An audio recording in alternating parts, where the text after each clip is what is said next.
up, y'all? I'm Jack with Arnold Electric. We are Chicagoland's EV electrical experts. Might have seen one of our Teslas bopping around the Chicagoland area. We're Tesla certified installer. We're doing a couple experiments today.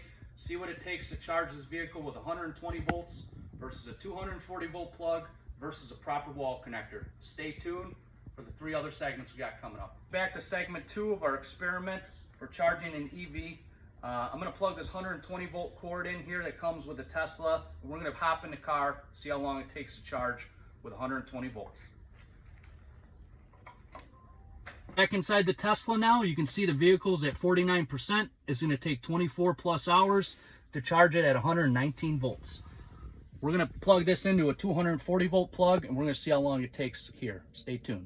All right, we're back in the Tesla. We got this thing plugged into a 240 volt outlet, and as you can see, there's 3 hours and 55 minutes left at 49%, charging at 240 volts.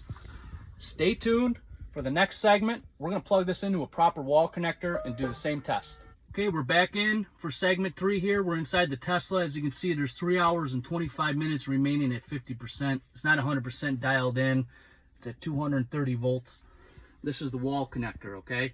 This is your best bet for charging your electric vehicle. It's going to be the fastest rate and it's the safest way to charge your vehicle to make sure this very high-tech, expensive piece of equipment is protected.